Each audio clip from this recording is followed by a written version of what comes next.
de América está estrechamente ligada a la historia de Lima.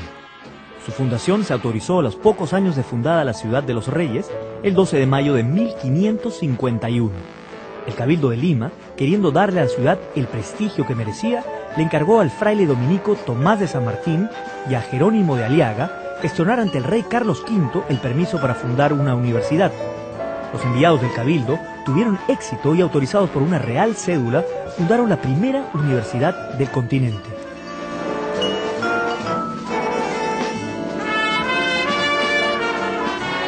El virreinato peruano es un virreinato muy grande, que se extiende desde Centroamérica hasta la Patagonia.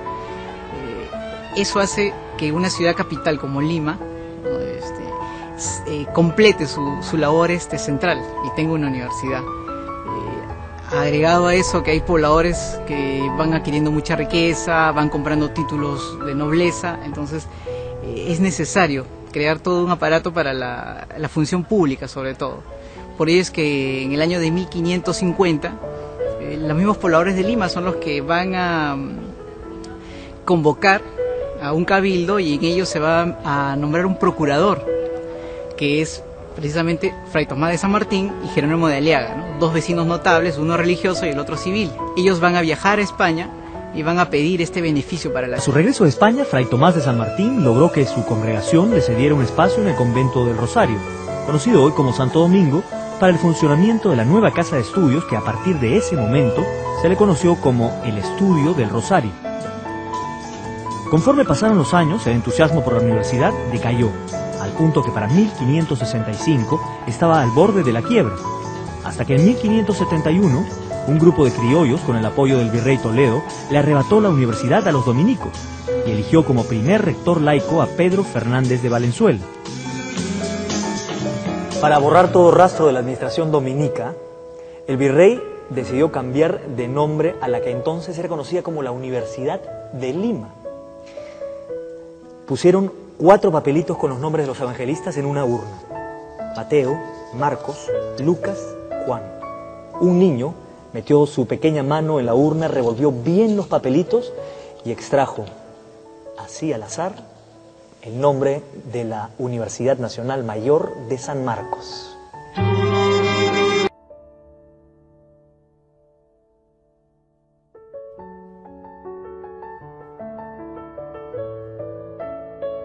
De San Marcos. Si uno revisa los distintos escudos, puede encontrar que son relativamente distintos uno de otro. ¿Por qué es esto? Porque nunca se conservó una talla antigua que identificara los elementos, pero sí se han reproducido a través de documentos escritos. ¿Cuáles son los elementos en común? El lema, Universidad de San Marcos, Ciudad de los Reyes, en el Perú. También está el evangelista, con su símbolo de poder, el león. A este lado acá están las 3 coronas y la estrella, símbolo de la ciudad de Lima, las columnas hercúleas, que representan el Nuevo Mundo, y un detalle muy particular: hay una fruta aquí al pie. ¿Qué cosa es? Nada menos que una lima.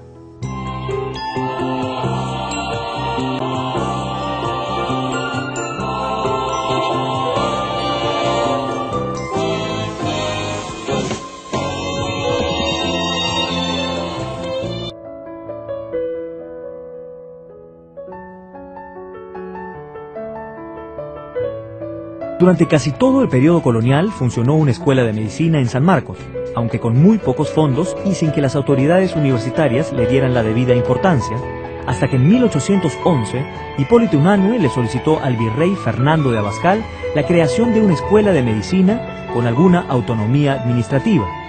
Abascal aceptó y la escuela recibió el nombre de Real Colegio de Medicina San Fernando, en honor al virrey y al entonces rey Fernando VII de España.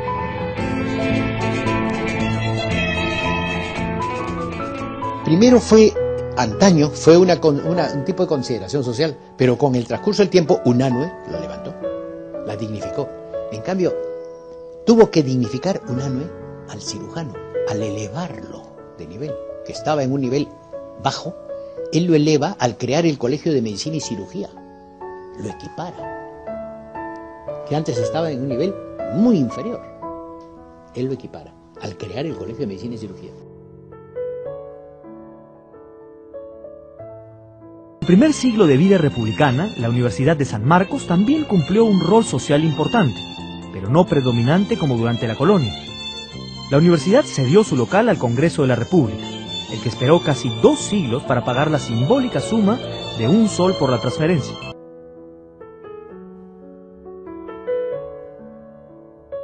No fue sino hasta 1873 que San Marcos obtuvo un local propio, cuando el presidente Pardo le cedió el antiguo local del convictorio de San Carlos, que primeramente fue el noviciado jesuita de San Antonio Abad, es decir, la actual casona de San Marcos en el Parque Universitario.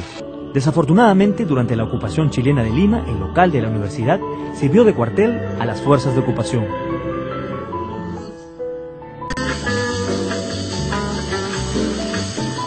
Con el nacimiento de la República, la escuela fue rebautizada como el Colegio Independencia y mantuvo su local en la Plaza de Santa Ana, hoy Plaza Italia.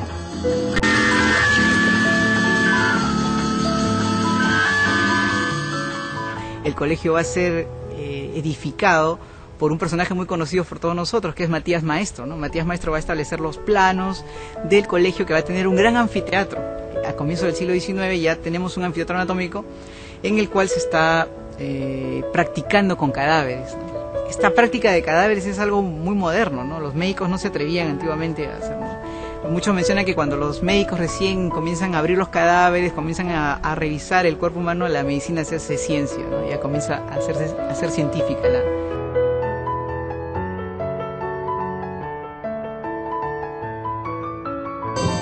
Heredia consiguió que el presidente Ramón Castilla autorice en 1856 la fundación de la Facultad de Medicina de la Universidad de San Marcos, San Fernando, donde enseñó el mismo Antonio Raimondo. En 1903, la Facultad de Medicina de San Fernando se mudó al local donde actualmente funciona en la Avenida Grau.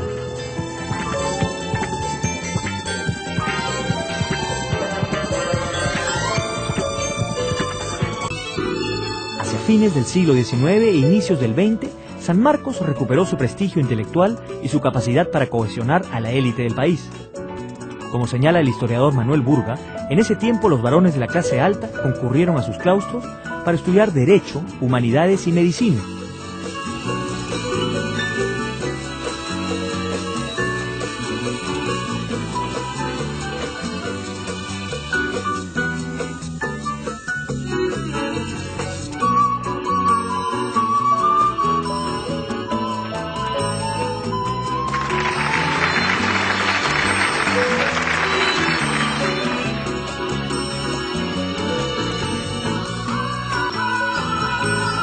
Allí nació la brillante generación del 900, que incluye a personalidades como José de la Riva Agüero, Víctor Andrés Belaúnde, Francisco y Ventura García Calderón, Javier Prado Ugarteche, Guillermo Almenara Irigoyen, Honorio Delgado y muchos más.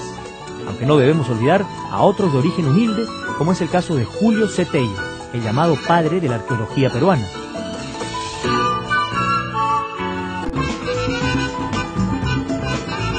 Fue también por esa época, hacia la última década del siglo XIX, que ingresan las primeras mujeres a estudiar en San Marcos. Esther Festín fue la pionera y Laura Rodríguez Duranto, la primera mujer en graduarse como médica en San Fernando, rompiendo así los conservadores cánones masculinos.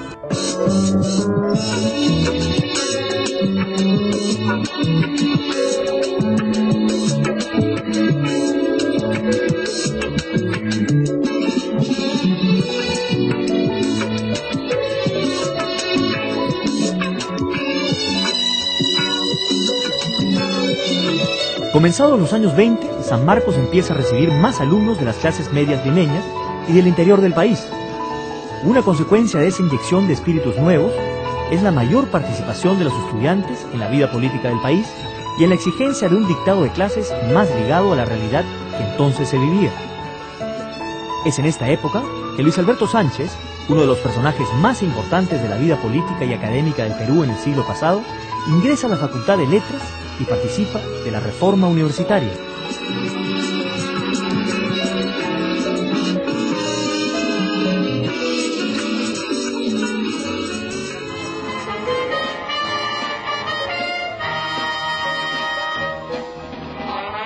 Es en este periodo también en que la construcción de la Plaza San Martín y la prolongación de la Colmena dividieron en dos la manzana ubicada al frente de la fachada principal de la casona. Reinhard Burneo dice al respecto que la parte contigua a la universidad quedó convertida en parque universitario y en la otra fue construida la Escuela Normal de Varones. En 1924 ocurrieron dos acontecimientos más. La iglesia de San Carlos fue transformada en el Panteón de los Próceres y se construyó la Torre del Reloj.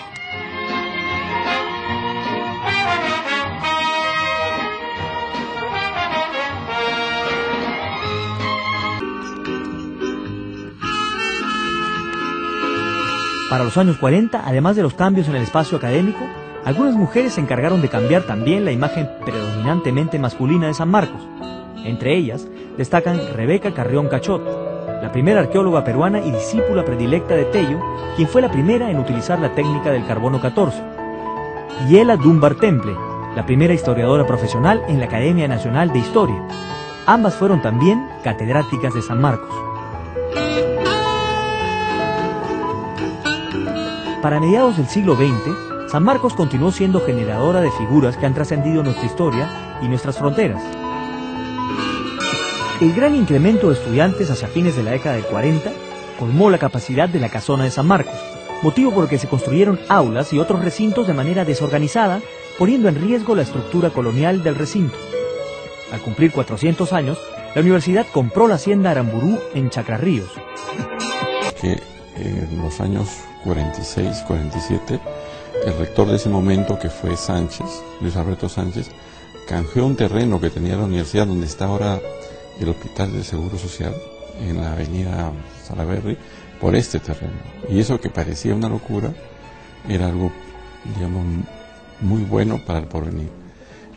Y esta universidad se empezó a construir el año 51. Paradojas del Perú, primero se construyó el estadio y hubo ahí un partido de fútbol entre Millonarios y Sport Boys en 1951.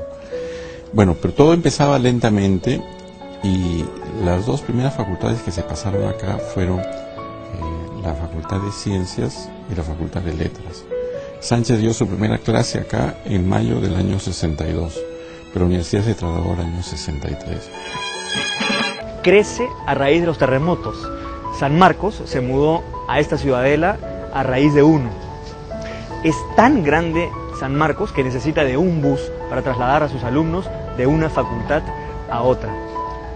San Marcos, en la década de los 80s y los 90s, ha tenido momentos muy álgidos y problemáticos, pero también hay que recordar que de esta universidad han salido personajes notables para nuestra historia. Esta universidad ya es parte de nuestra historia. Más de 450 años después, sigue tan viva y llena de gente como, me imagino, el primer día.